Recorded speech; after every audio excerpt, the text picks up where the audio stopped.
この番組はご覧のスポンサーの提供でお送りします。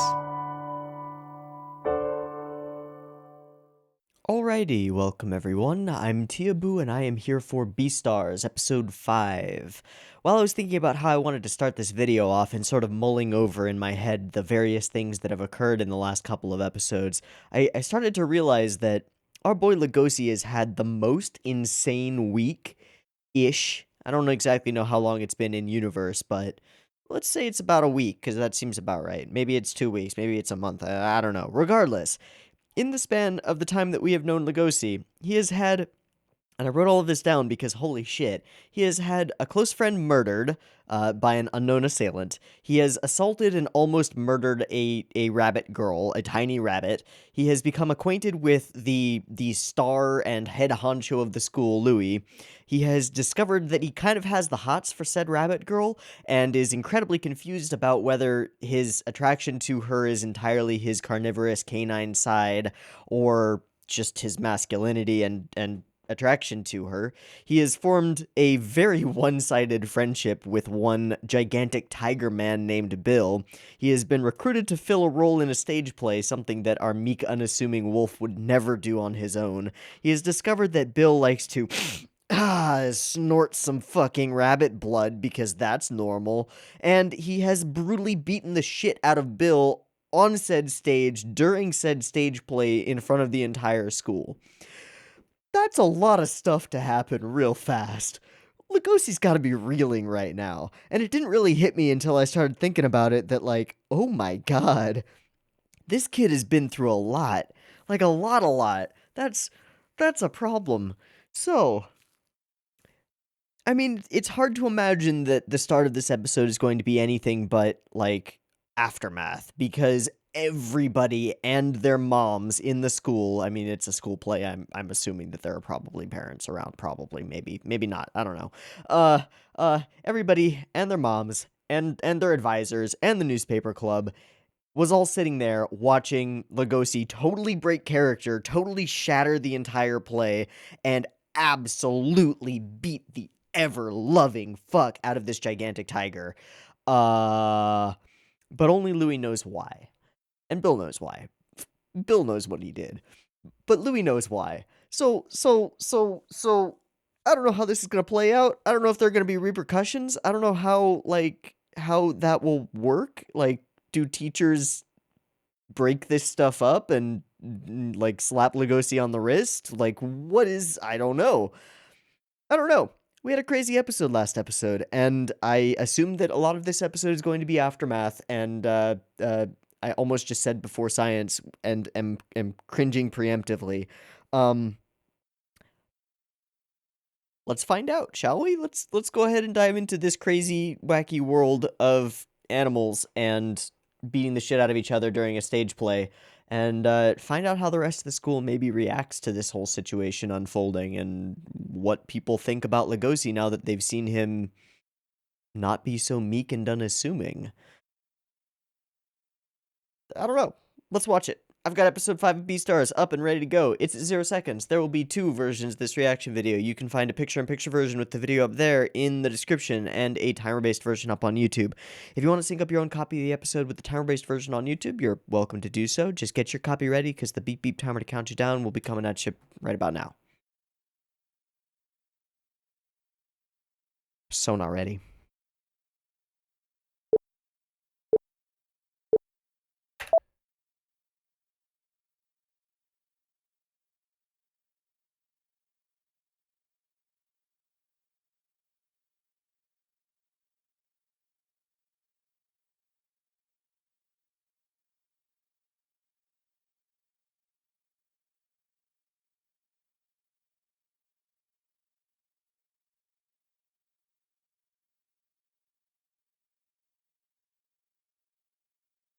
Ooh, that's bitter.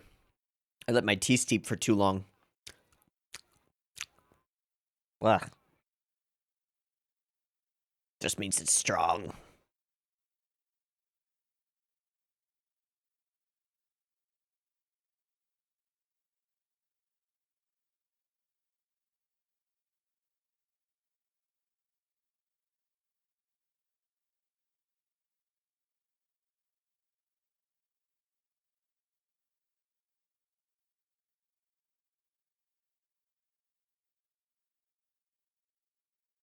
God, that's so fantastic.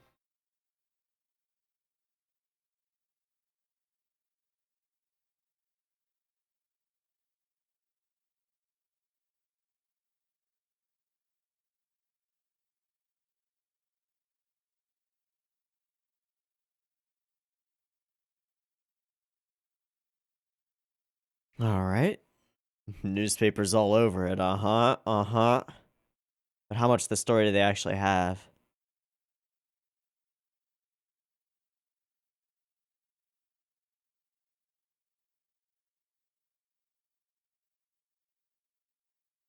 Mm-hmm. All right, so they got it. That's not right. Is that the guy he rooms with? That age when you even try to find a reason for the dirt on your tail. So he's laying low. I drained the pool.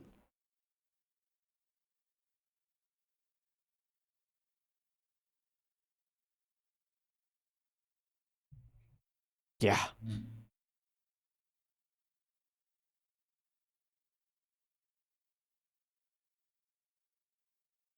Shit.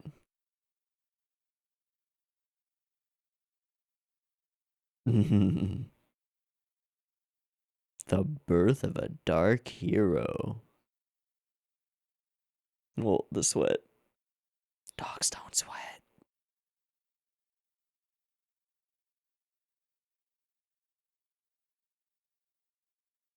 Yeah, you were mad. But he seems like a really good friend. Eh.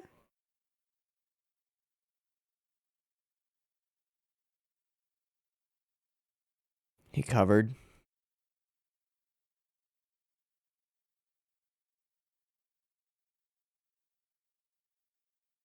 Probably should, though. Okay, we get to see it. Good. And the fountain.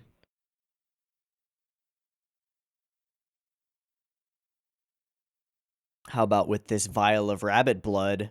Yeah.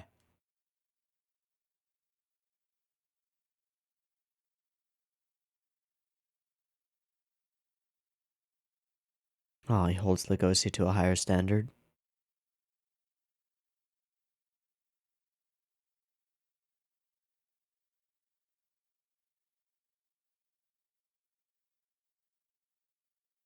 Maybe.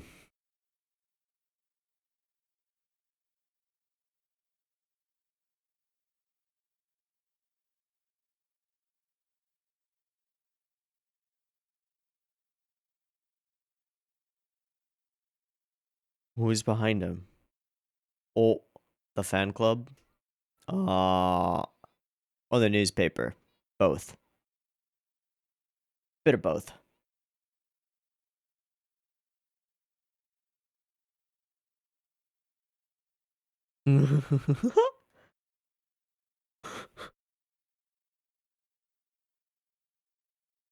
Taken aback.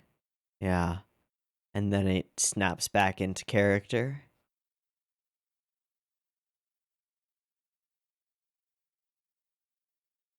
Act normal.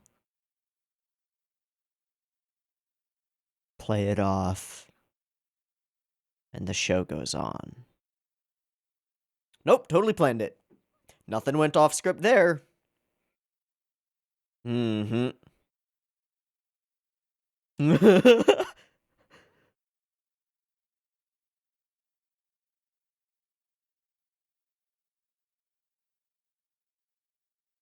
Uh-huh. Push, push. Legoshi's face. That's amazing. Hmm.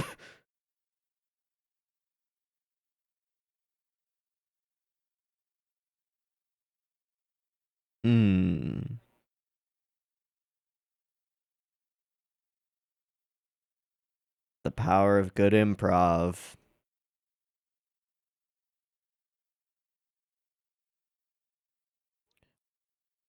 Turn any question to your talking points. Perfect.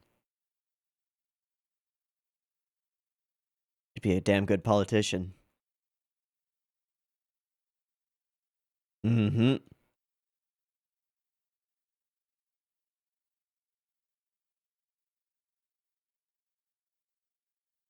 Hey, you gave in to your wild side.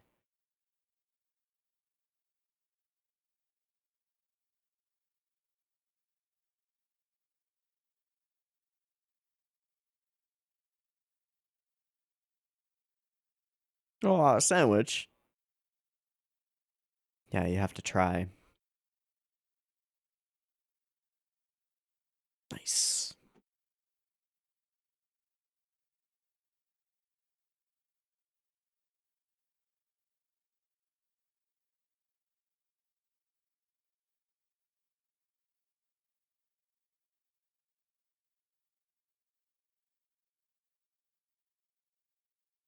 Hmm. Hmm.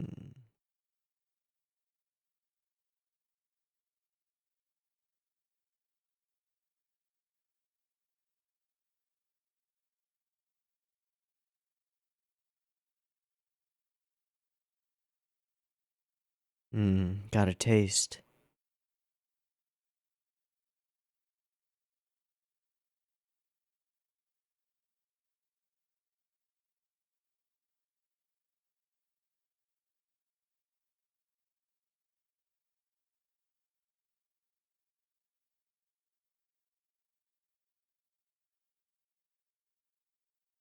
We'll see.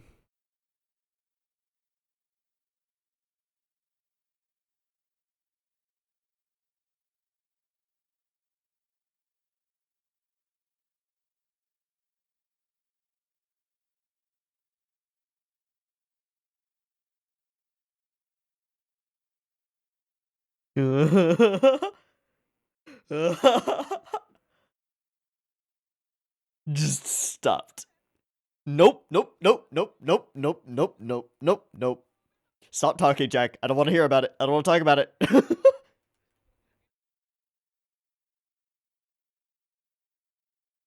Ooh, it ain't a wolf, though. She's a rabbit. Hello, Haru. Hmm.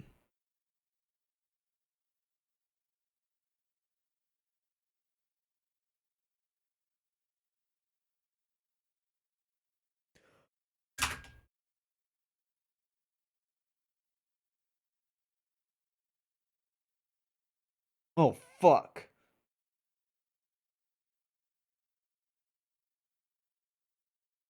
Ah, I hate it. Ah!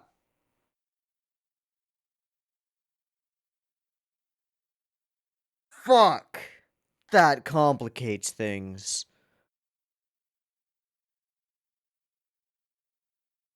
Shell shock. Fuck.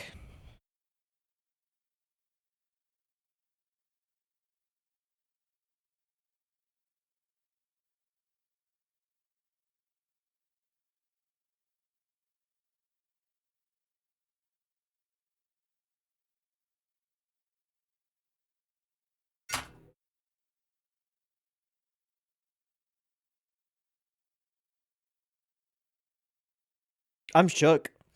I'm fucking shook.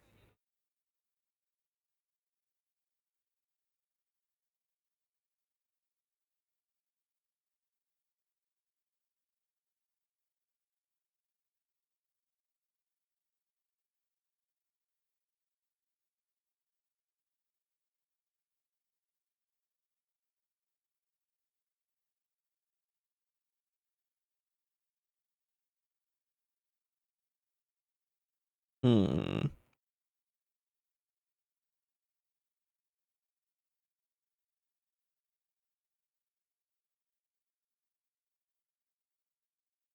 Hmm.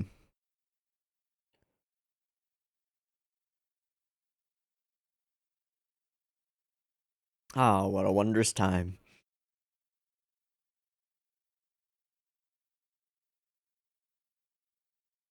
Candle ceremony? Oh, we're doing a bonfire festival type thing. Okay. For normies. Mm-hmm. Mm-hmm.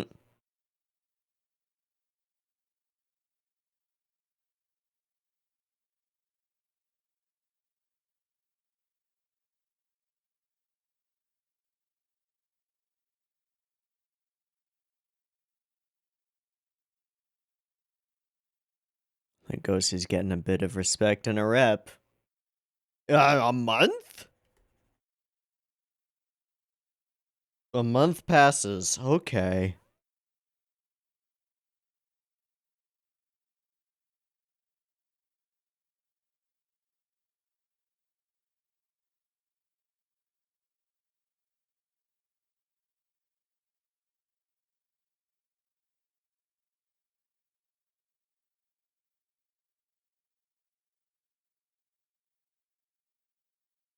What did you just realize? Certainly.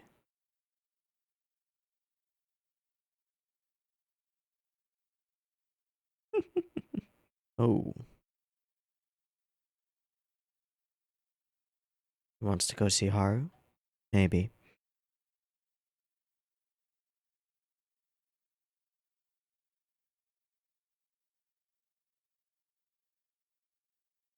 And smack. Nope. This bitch.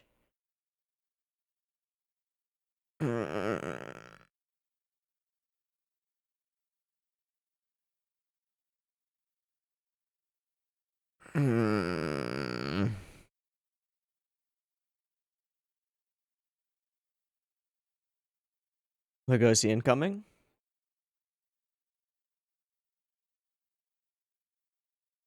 Same. Bitch. Okay.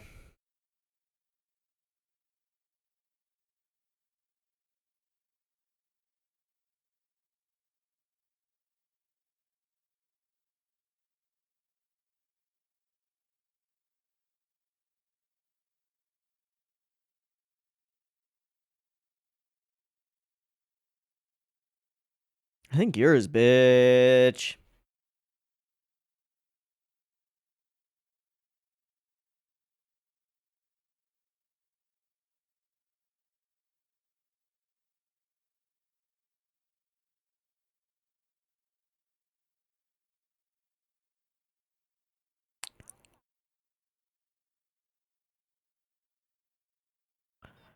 Yep. Legoshi? Bye.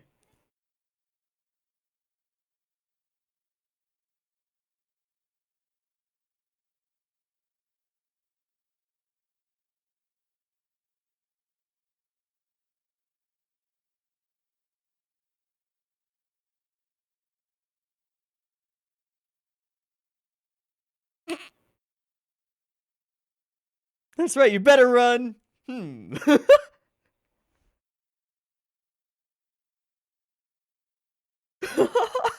Huh? Oh, hi.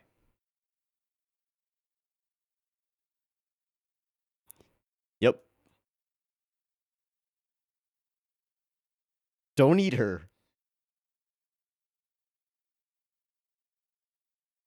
Just say hi. Just go with the hi.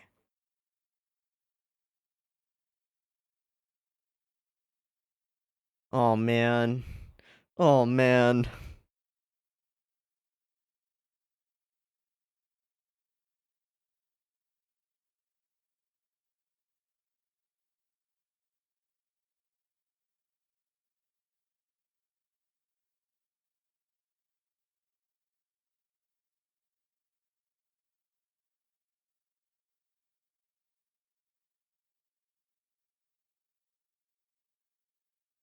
You didn't sleep with him. Kabe don. Yeah. Yep.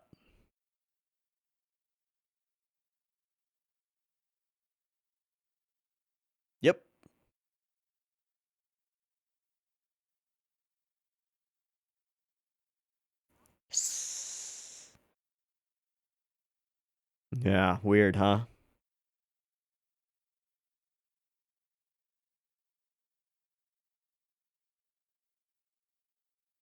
Neither. Crunch, crunch, crunch. That's cute, though.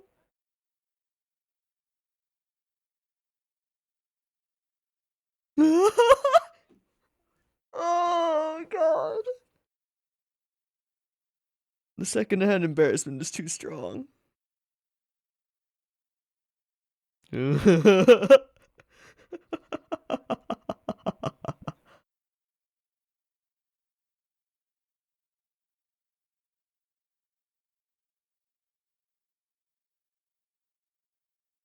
way overthinking it, man.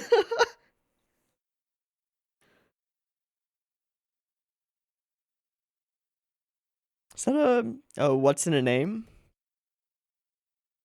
Yeah. Romeo.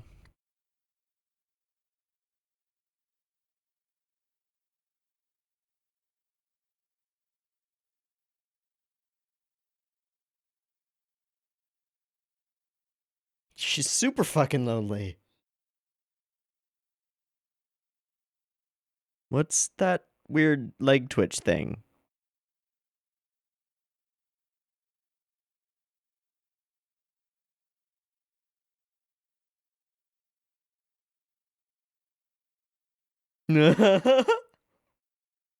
Huh?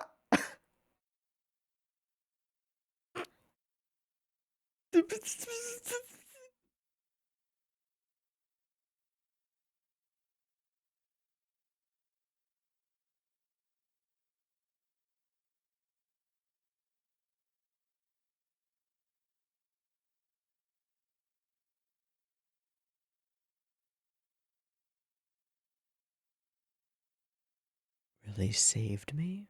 How so? Oh. Uh, yeah, I'm a little confused by that one too. Nice visual.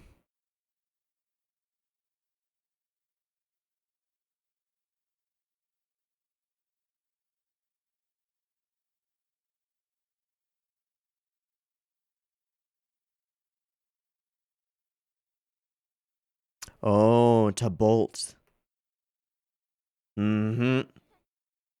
Mm-hmm. That makes a lot of sense.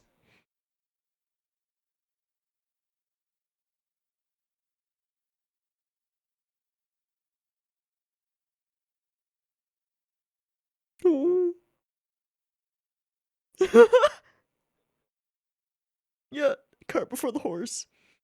He is. He's a super nice guy. Yep.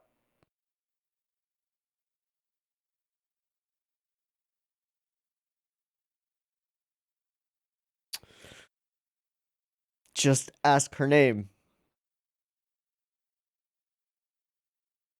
Fuck.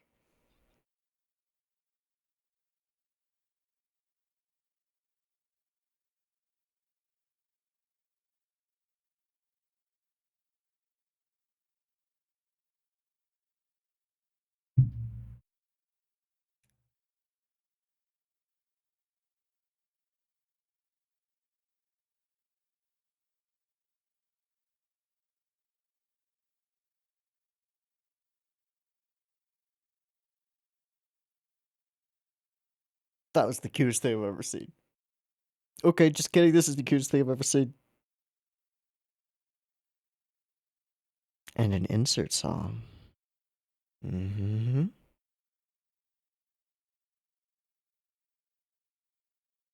Or pink and creepy.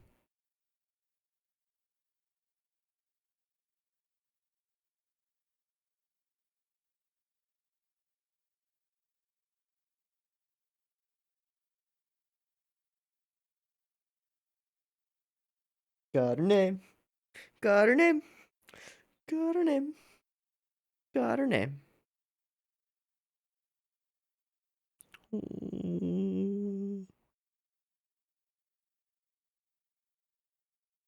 The dirt on my tail. Is that the end?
Ah. Okay. Okay. There's a lot to like in this episode, and a couple things to absolutely fucking hate. Uh, oh, where do we start? Where do we start? I actually I want to start with not the most obvious place to start. The most obvious place to start is the Louis and Haru scene, but I don't want to. I want to circle around to that because I don't want to think about it. Which is kind of, I think, the point of the whole scene, and the reason why it's there is like to be infuriating.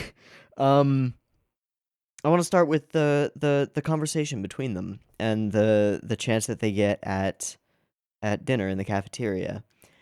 It's kind of wonderful and also kind of like chock full of secondhand embarrassment and a little bit of cringe for Legoshi.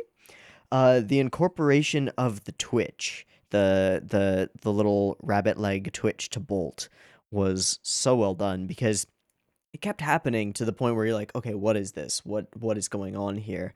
And then it's finally explained and it makes perfect sense. That was really cool, really solid. And I think I don't know. I think a an interesting element here. It's obviously like a foundational part of this relationship that we're building between them is that one is a carnivore and the other is prey, and that makes things a little bit difficult here, like a lot difficult, like a big problem. Um I mean that's the start of their relationship that we've seen is him almost giving in to his wild side and assaulting her and almost killing her, though she's not aware of it. But just the conversation that they have and Legoshi just going through, stuck in his own head, which we see visually a bunch during that sequence. A whole bunch of these scenes are framed literally within his head. I mean, I probably just don't have to go very far to find one. Maybe I do. Maybe I'm an idiot. I know that there are a bunch. Where is it? You know what I'm talking about, though. Um, the moments where he gets stuck up in his own head and freaking out a bit. I can't find one. That's ridiculous. I know there were like 4. Okay, but you know what I'm talking about. Lots of scenes framed within his own head as he's like trying to debate the simplest things that you would normally ask somebody who you're comfortable with. It's such an accurate depiction of how people act when they're around people that they're interested in or attracted to. Every semblance of like what is normal, poof, it's like you're breathing and blinking manually now. It's exactly that. You're speaking manually and you don't have any options on your dialogue tree. You just don't know what to do. It's like I don't know how to talk to you. But that's the whole thing is you're just hamstringing yourself by overthinking like that, and you got to relax. You got to chill out a little bit. And he sort of does as they go along. Um more once they start walking home. And we get some very very sweet moments, some cool things going on. Couple of visuals that I really like, the actual swirling divide between the tables with these cool colored outlines in different colors, just pushing them apart. Very cute. Just smart. And the shadows the instinct shadows all around her. Really cool visual there, and kind of reminiscent of Legoshi's own shadow, but in a very different, leaning into her prey side way. And then this moment when their eyes actually meet is just like the cutest. This gigantic wolf bending down to carefully fasten the button on her shoe is the cutest. And then the way that everything but their eyes fades out is such, like, I've never thought about it this way, but like when you look into the eyes of somebody who you're into, it's exactly what happens. Everything else fades away into a blur. And it's just lovely.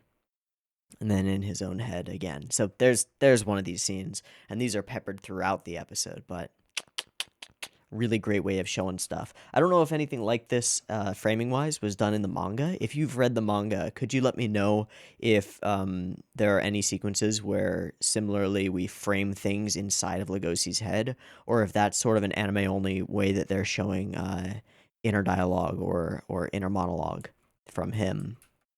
I don't know. This episode was just chock full of really cute moments between the two of them.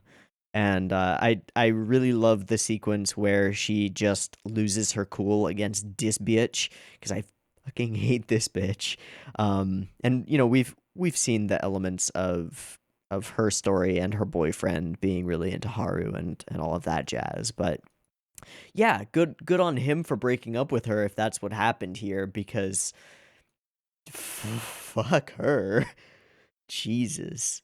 And yeah, she is really tiny. And the picking up the flower, it's really cute. There's so many.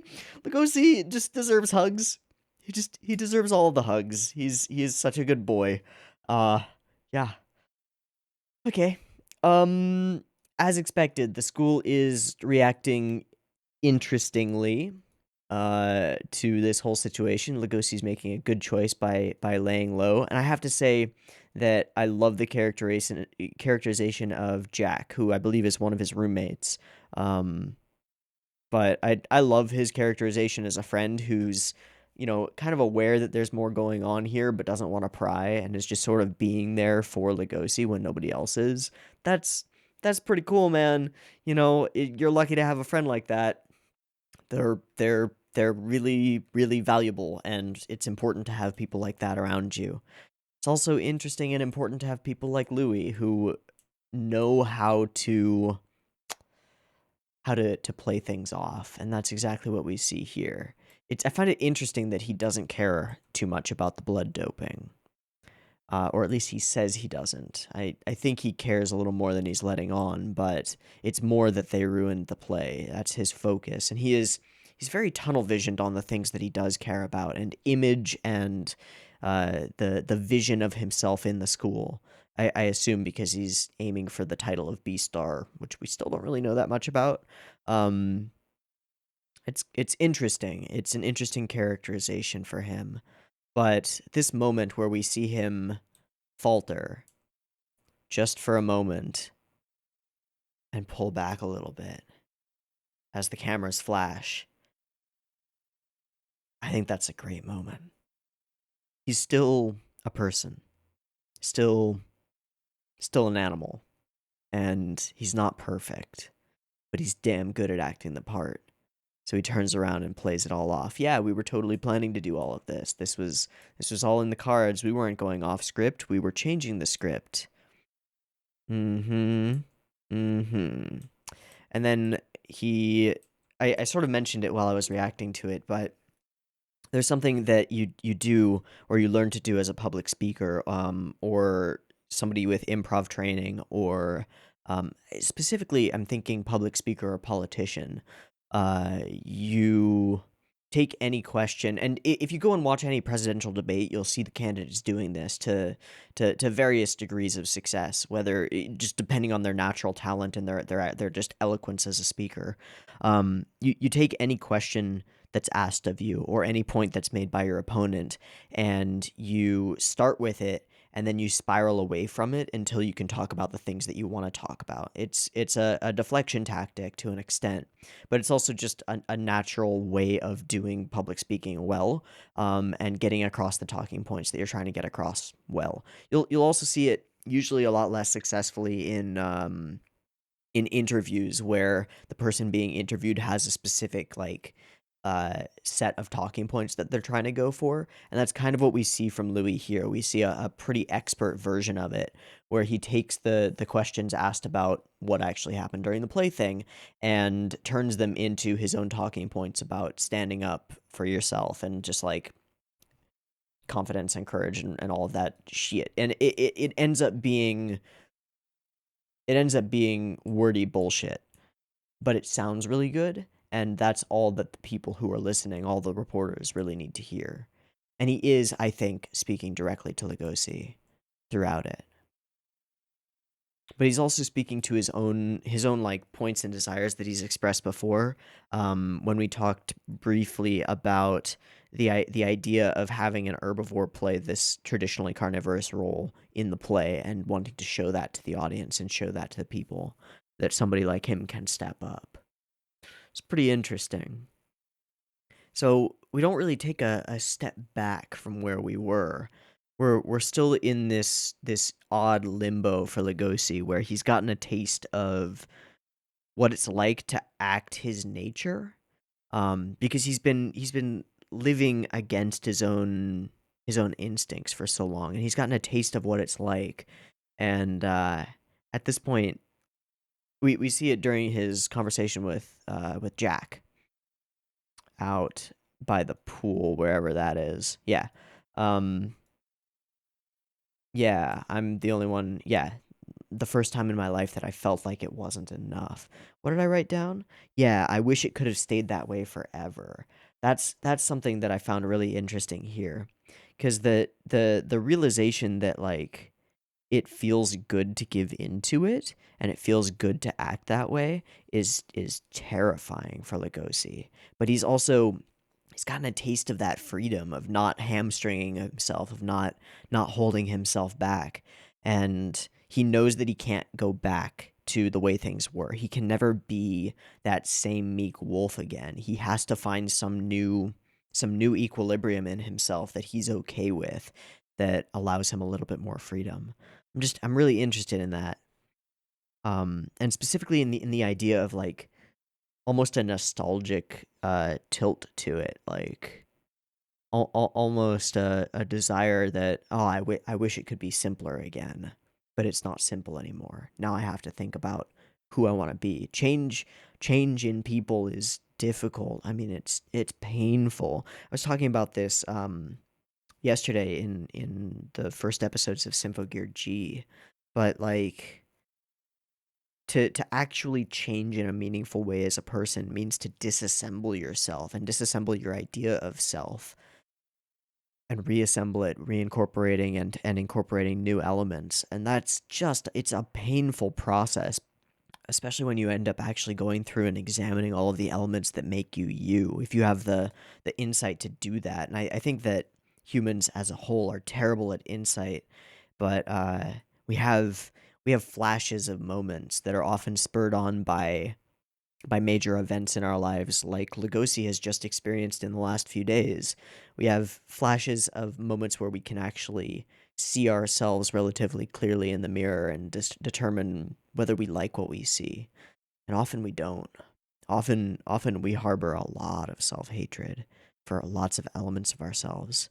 And I think for Legoshi, as much as he maybe wants the easy way, I think he realizes that he hates playing the role that he plays, the meek wolf. It's interesting. It's a really interesting character study. Okay, and then yeah, a month passes. There's the what's in a name. It's what's a name translated here, but I would guess that it is a Shakespeare reference given the dramatic like tilt to the show.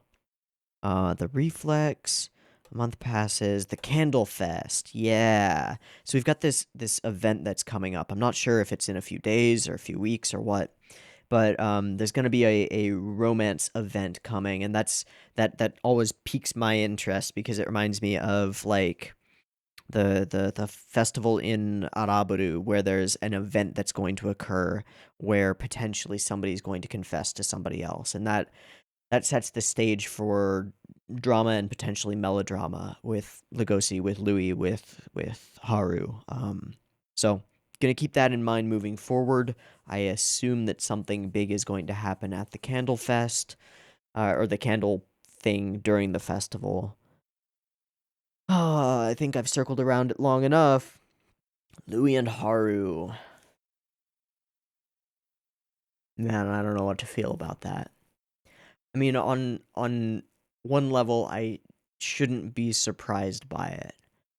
And I don't think that my reaction to it is like necessarily anger toward either of these characters. Neither of them are doing anything wrong. It's not as though Haru and Legoshi are dating, right? It's not as though Louis is stepping on Legoshi's turf or whatever. I'm not one for committed monogamous relationships, period, but like that's a different thing. It just hurts.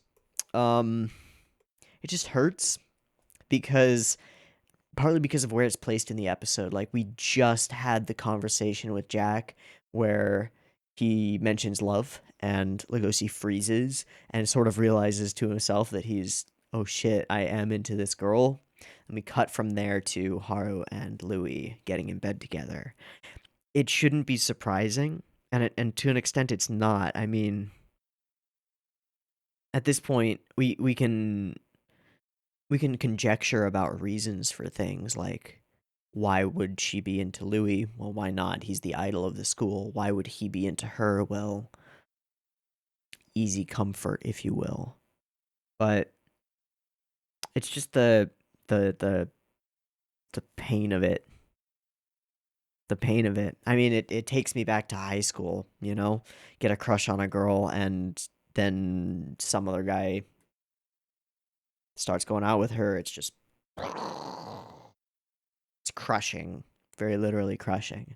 And that's very much the mindset that Legoshi is in right now. He's got a very childish crush, very teenage dream of a romance with this tiny rabbit, if it's even that at this point. I don't think he's formulated it that well at this point, but if he were to find out about this, it would destroy him. It would destroy him. But I don't think he would be justified in being angry about it necessarily. And I can't say that I'm angry about it. I'm just crushed by it. It just hurts. I don't like that scene. I like what it does for the characters, and I like what it does to amp up the drama that's possible moving forward, but I don't like it. I don't like it at all.